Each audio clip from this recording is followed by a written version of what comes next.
Bem-vindos ao debate. Hoje, a gente vai mergulhar numa obra que moldou gerações de espíritas no Brasil. Conduta Espírita, psicografada por Chico Xavier, a partir do espírito André Luiz e publicada lá em 1960. É um livro que se propõe a ser um manual prático, um guia sobre como se portar em dezenas de situações da vida. E a grande pergunta que a gente quer discutir aqui é: essa obra é um conjunto de diretrizes morais universais que valem para sempre? Ou é um documento fascinante, mas que está, profundamente amarrado às convenções sociais da sua época? Eu vou defender a perspectiva de que a obra oferece um roteiro de princípios atemporais essenciais para a jornada espiritual. E do meu lado, eu vou argumentar que, por mais importante que seja, Conduta Espírita precisa ser lido com os óculos da sua época. Se a gente aplicar suas regras literalmente hoje, corremos o risco de cair em anacronismos e até de trair o caráter progressista que o próprio Espiritismo defende. Olha, a minha visão se apoia no que a própria obra diz sobre si mesma. Logo no prefácio, Emmanuel deixa bem claro que não se trata de um código de etiqueta social, mas sim de um conjunto de lembretes para uso pessoal. Ou seja, o valor não está na regra pela regra, mas nos princípios universais que estão por trás dela, sabe? Caridade, humildade, disciplina. O objetivo, como diz André Luiz, é sintonizar as nossas manifestações com os princípios superiores que nos comandam. Isso é uma busca por alinhamento com leis morais que não mudam com o tempo. Capítulos sobre oração ou sobre nossa relação com Jesus tratam de temas espirituais que, por natureza, são imutáveis. E isso nos leva àquele pilar da vivência cristã. Tem uma frase que resume tudo: o ceareiro do Cristo é sempre servo e servo do amor. Disciplina e abnegação não são moda, são a base. Por isso, o livro continua sendo um guia fundamental para a reforma íntima, que é, no fundo, o grande objetivo do Espiritismo, essa transformação moral que cada um de nós busca. Eu entendo essa leitura, de verdade, mas eu a vejo de um jeito um pouco diferente. Um livro escrito nos anos 60 vai, quer a gente queira ou não, refletir a sociedade brasileira daquele tempo. E insistir numa aplicação literal hoje pode ser bem problemático. O próprio prefácio nos alerta que no Espiritismo ninguém poderá dizer a última palavra, exatamente porque é uma doutrina que deve progredir com a ciência e com a sociedade. E aí a gente pega, por exemplo, o capítulo da mulher. Ele a coloca como a guardiã do Instituto da Família, focada nos serviços da maternidade e da educação.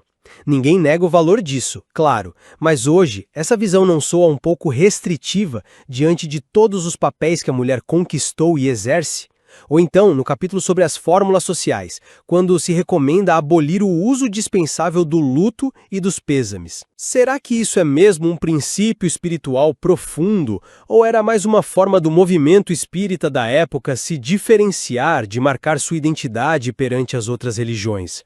Para mim, para que a doutrina continue sendo progressista de verdade, o nosso trabalho é justamente separar o que é princípio universal do que é conselho prático amarrado a um contexto. Vejo o seu ponto, especialmente sobre o capítulo da mulher, que é sempre o mais polêmico. Mas acho que a questão-chave aqui não é o papel social da mulher, é o laboratório espiritual que a família representa. André Luiz está focando na dinâmica da alma, não na dinâmica do escritório ou da sociedade.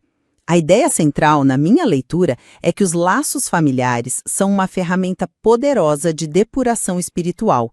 A frase, junto dos filhos apagam-se ódios, sublima-se um amor, fala exatamente sobre isso.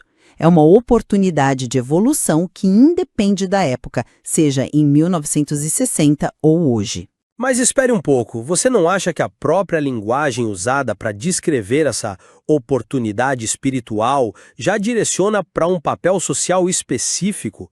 Quando o livro usa termos como guardiã do Instituto da Família, ele não está falando só do espírito, ele está pintando um quadro da função social da mulher em 1960? Como é que a gente separa as duas coisas? A linguagem não é neutra, né? Ela carrega o peso cultural de sua época. Ignorar isso é arriscado. É uma observação justa. A linguagem certamente é datada. Mas a minha defesa é que, se a gente se apegar à linguagem, a gente perde o princípio. E o princípio é a valorização do núcleo familiar como oficina de crescimento. A forma como isso é expresso pode mudar, mas a essência do ensinamento, para mim, permanece válida. Ok, mas essa tensão entre princípio e forma aparece em outros lugares. Veja o capítulo do jovem. O conselho é moderar as manifestações de excessivo entusiasmo e consultar sempre os corações mais amadurecidos.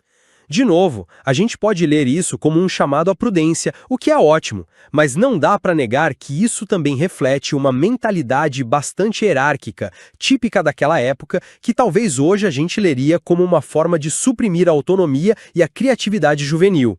Onde fica o espaço para o jovem questionar, para errar, para trazer o novo? Sabe, eu realmente não vejo como repressão, eu vejo como um chamado à temperança, que é uma virtude clássica atemporal.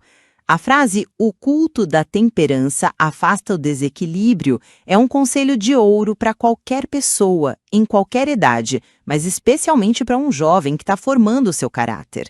Não se trata de calar o jovem, mas de ensiná-lo a ponderar, a buscar equilíbrio. É um antídoto contra os excessos que tantas vezes levam ao sofrimento. É mais sobre sabedoria do que sobre hierarquia. Entendo o seu ponto sobre a temperança ser atemporal. Mas essa mesma lógica se aplica quando o livro fala da nossa relação com a sociedade?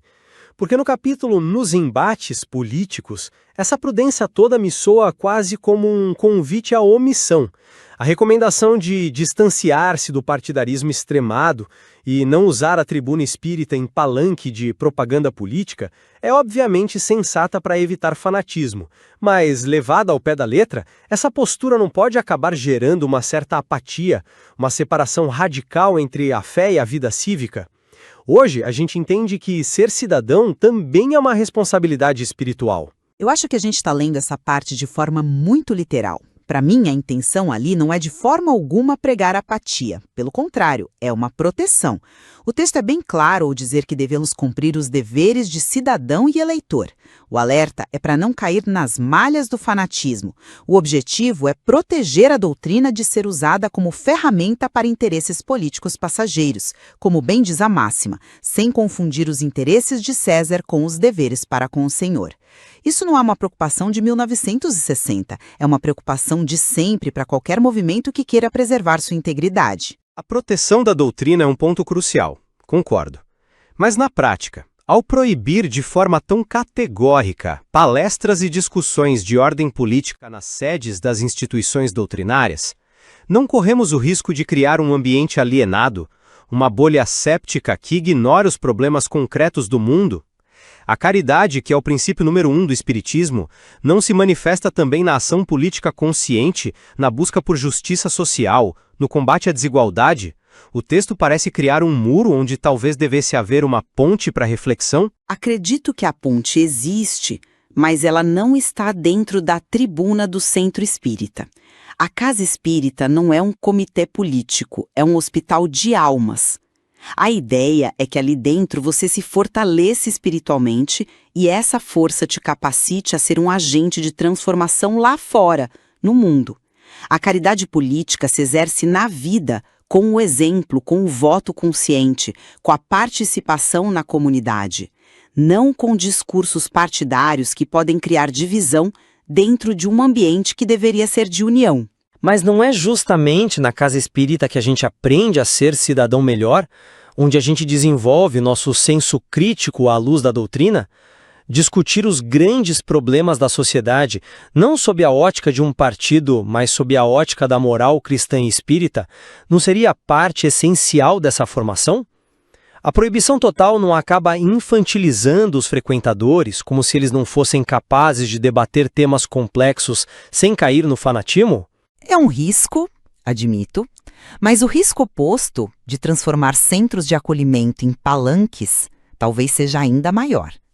E acho que isso nos leva a um ponto central do livro, que talvez seja o princípio por trás de todas essas regras.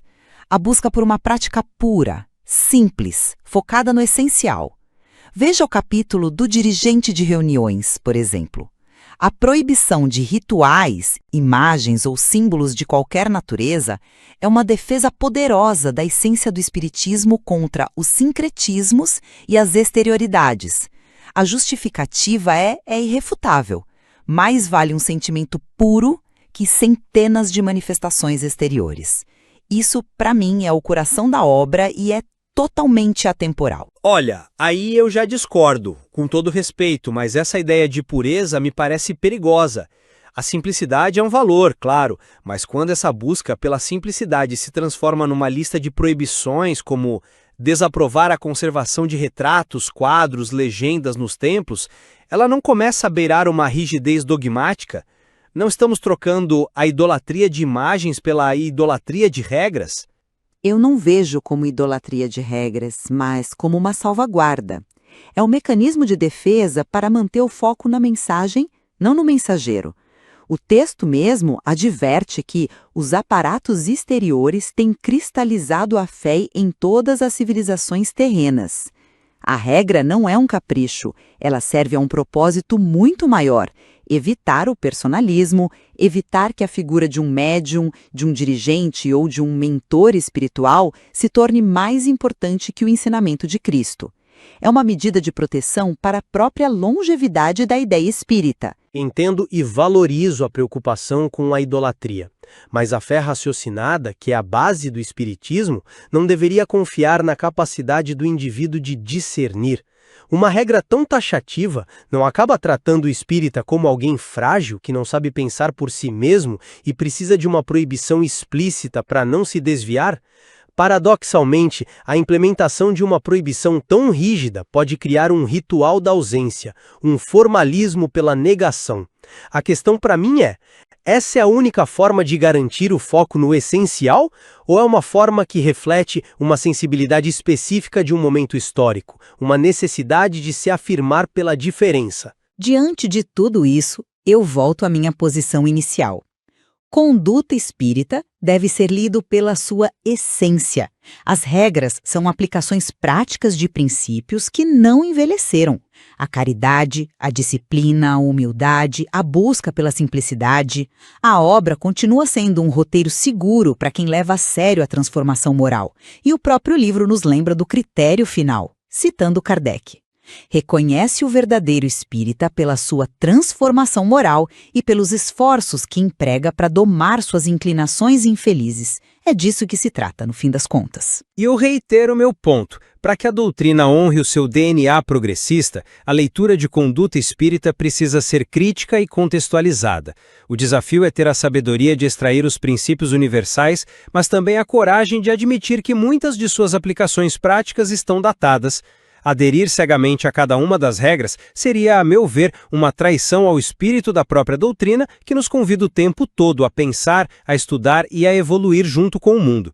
No fundo, a questão é ler o livro entendendo que o espírito da letra só se revela quando a gente compreende o contexto em que a letra foi escrita. Concordamos sem dúvida que a questão é bem mais complexa do que parece.